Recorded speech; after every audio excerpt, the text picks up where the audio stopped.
I met Gary Stafford, the managing director, at the opening of my exhibition in Brisbane, and Gary had seen some small works that were studies for a project I did in Spain, whereby I was in a shipyard painting large ships in construction. And he was interested to see me working in this industrial situation, and felt that it might be a really interesting idea for me to come up to Laos and work on the mines. When it comes to going over there, we just need to give a little bit more notice. My immediate reaction was fantastic. I mean, because I'd never been to Laos before. Well, I'll go on Thursday and I'll spend a day there. Yeah. Gary said to me, the thing I want you to focus on is the people and the culture, and that's what made me really think that this could be an interesting commission. As opposed to, say, just being asked to really focus specifically on the machinery or the processing aspect of mining. Gary obviously wanted to get this very complete and rounder picture of the context of the mines in their situation in Laos. So I thought that was a fabulous opportunity to work in a new environment, somewhere out of the studio, and really looking at things, fresh new things, with an open eye, and really get some interesting images.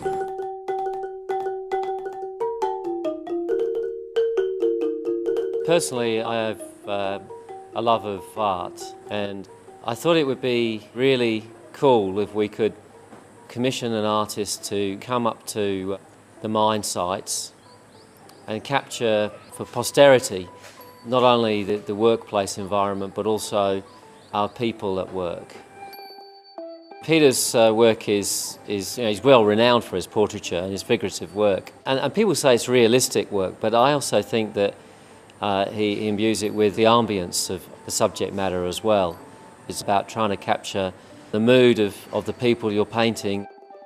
I think that the Lao people have a very gentle nature, and I think that a photograph doesn't do that as much justice as a painting by an artist of Peter's calibre. In terms of our values, our most important value is the respect we have for our people, and it's also respect for the communities around us. It's not simply just about producing metal, it's also about our interaction with the local communities. I think that through Peter's art we'll see some of those values being expressed and reflected in the work that he produces through this commission.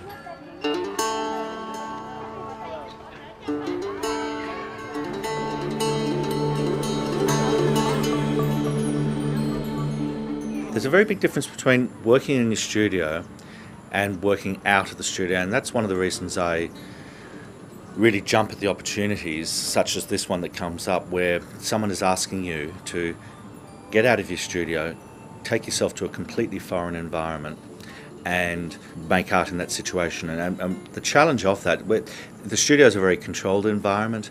You can decide exactly what you're going to paint that day. You control the lighting, the temperature of the room. You can make it comfortable, and so and then suddenly you can be in a situation like yesterday where I'm sitting in the market square in Namnyong, and you've got thousands of people milling around you, things are moving. It's a very challenging situation to be in as an artist. The fact that you've got 14 children huddled around behind your shoulders, is something that you just work with, and that's an energy that I think comes into the painting. And more importantly, it brings out a certain style of painting in me, I think, that can't happen in the studio. There's something unmeditated about it. It's very direct. It's very straight from my gut sort of reaction to what's in front of me. I haven't got time to think about it too much. I haven't got time to be precious about it. I've got to be absolutely in the moment and just get it down as quickly as I can. I have been to Southeast Asia before, and perhaps physically there was no great surprises about Laos, but certainly the way people live, the style of the villages, that's been a real eye-opener and a delight.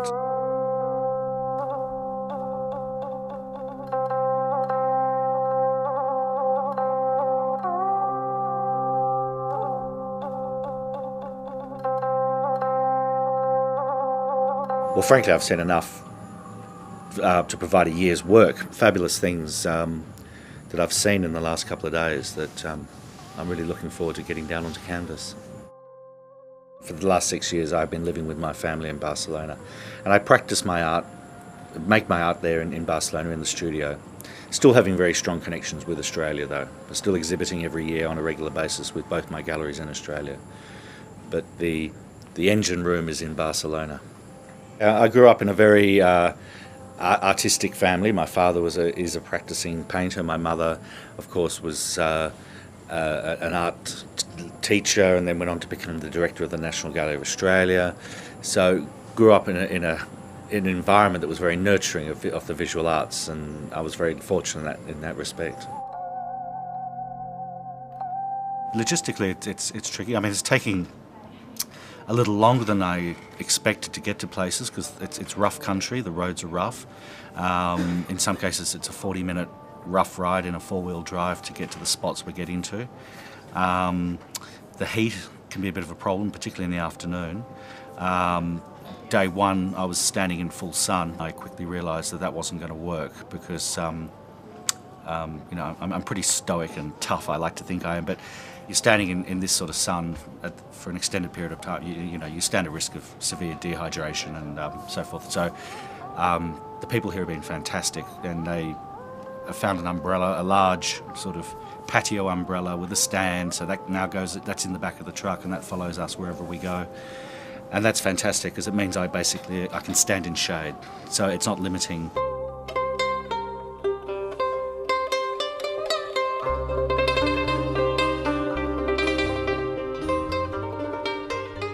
Day one of painting, we went up to the LCT, which is an exploration area, high above Pukam, and it was a small to medium-sized canvas, and I sort of got it all down in the course of the morning. The nice thing about that spot was that it was quite elevated, so it was very scenic, and there were the mountains, the very particular sort of mountainscape that this country has.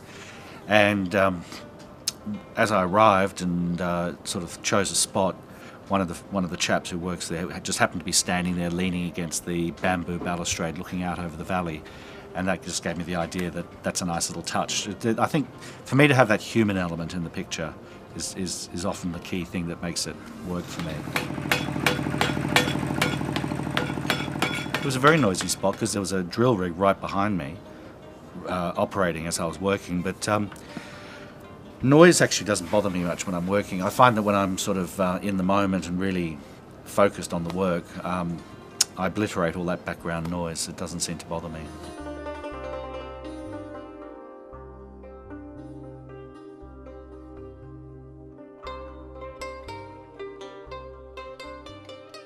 The market painting, that was very exciting because that was my first entry into the community, the village life outside the mining plant. And it's a fabulous market. It's more than I could wish for in terms of the colours and the textures of all the produce. The people are fantastic, and there were these three girls lined up under their umbrellas with their chilies and their greens and their other vegetables, and we just said to them, if you wouldn't mind just sitting there for a while and I'll start painting. And at first it looked like a fairly sort of static image that I could sort of comfortably paint for the afternoon, and what I didn't realise was that the produce was selling and getting replaced with new produce, and what was once a pile of chilies 5 minutes later was 3 pumpkins, and so again it was a very sort of fluid moving thing, but that was part of the fun of painting it. Yeah, I understand I had quite an audience behind my shoulder the whole time I was painting that picture. Again, when I'm really focused on the painting, I only very occasionally glance over my shoulder to see what's going on, and on the occasion when I would glance, there'd be like 3 little heads just there, and it's quite sweet. That one I think I'll leave as is. I mean, the body of work is going to consist of some quite finished pictures alongside some quite sketchy sort of pictures, and I think it depends on the sort of the nature of the image, that it's something like a busy market with people moving and something. I think a sort of highly detailed finished painting doesn't actually suit that kind of image. I think somehow the more sketchy, kind of moving, rough kind of image sort of creates the feeling of the colour and movement in that sort of situation, and it's best to leave it as it is.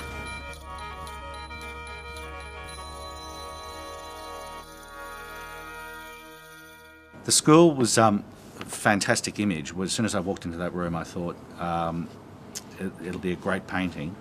The kids were great, but like any classroom with 20 odd, 8 and 9 year olds, again dealing with a very moving,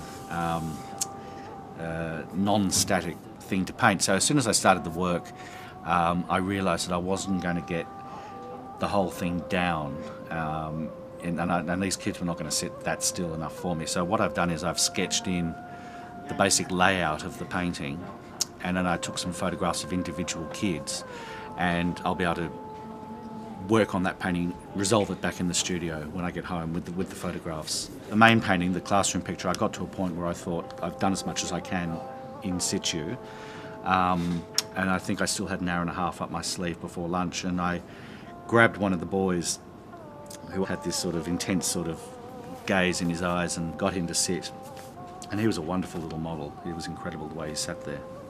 He was an amazing kid because I've painted many children before and they don't sit still for more than 5 minutes, and this boy just sat there absolutely calmly, focused. I think he was taking it all very seriously, and I was particularly impressed by that sense of discipline and seriousness. It is that moment thing of, like, if I think I'd just taken a photograph of him and then done something from a photograph a month later in the studio, it's a totally different experience in terms of making a painting. In an hour and a half, I sort of capture him and his little soul and put it there on a canvas. I thought I brought quite enough canvas for this job. I think we're just approaching the end of week 1, and I think I've just done my 10th painting. So I've been getting a bit jittery that I was going to run out of canvas before the end of my stay here, and I don't, of course I want to keep painting up until the last minute. So I've just had to have an extra metre of canvas whisked up from Australia, which hopefully will arrive next week sometime, and I should have plenty of material to keep working right up to the end. In this sort of situation, I am very prolific because I'm seeing a lot of material very quickly that I want to work through. I'm aware of the limited time I have here. It's not as if I can see something and mull it over for a few days and come back to it later. It's sort of now or never sort of situation, so I want to get it down. The pit at Pukam is impressive. It's a huge site. It's got these amazing colours of the different rocks and ore. I've done 2 separate. I've done one where I'm more down in the pit, looking at the machinery, and again, in the case of the machinery, it's also a very fast-moving target to try and get down. So I've got them blocked in the painting very roughly, but I will tighten those up a bit with the help of photographs back in the studio, just so there's a little bit more detail in the foreground in the vehicles, which will help the image. But all the background stuff and is done on site. So, and then the other painting is I'm much higher up and I'm looking down onto the pits. I've really got a real sort of bird's eye view of the whole Pukam pit, including the village of Namnyon to the right. So it's taking in the whole, the plant, the pit, and the local village. But that painting is going to require 2 or 3 more sessions on site to finish. The night painting was 2 sessions. I think we started at about 7 o'clock and worked till about 11 o'clock each night. The nocturnal theme is a favourite theme of mine in painting. I do like painting at night, and a mine site that's all lit up is a perfect setting for a night painting. I've already visited the 2 villages at Pukam, which are fantastic, but the village here, which is about a 45-minute drive from Ban Hausai, was incredible. They're living in the very traditional hut style on stilt sort of houses, and I just thought it'd be wonderful to do a painting of one of these huts. And in this case, there's the old lady was sitting in the doorway, and I wanted her to stay in the painting, and I got my translator to ask if she could stay there. And she immediately went and rustled up 6 grandchildren, and before I looked up again, and then suddenly the whole family were in the doorway. So I thought, well, I'll put them all in. So I'm enjoying very much those environments, working in the villages, because it's such a unique thing to this part of the world. The gold pool, well, that's was an interesting environment to work in. It was, a highly secured area. A lot of rigmarole about getting in.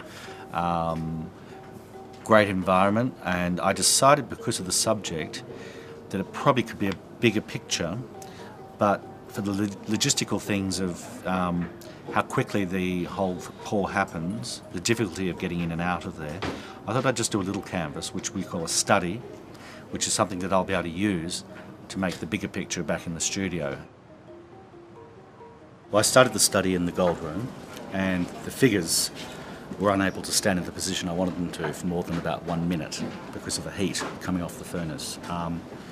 So they stood there very quickly for me, and I sketched it in very roughly, and then I proceeded to paint the rest of the scenery around them, and then with the photographs that someone took for me of the figures in the same position, I'm just now putting the figures in a more resolved way. So I've got the study to a level now where I can actually see the figures in relationship with the space.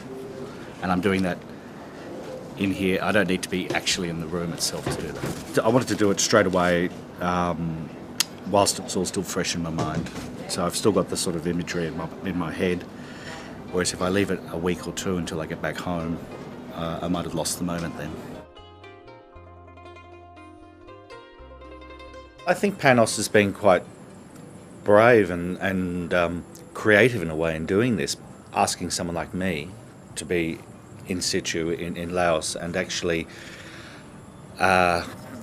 bring across the story in my own very personal way. And of course I do respond to things in my own very personal emotive way, and this is what I wanted to bring across in the project. I want to produce a suite of works that really, when people in Australia, say, or anywhere else in the world look at them, they get that feeling like, gee, I feel like I'm there, and that's can be quite a powerful sensation. I think it's one of the things that art really does well over photography and other media.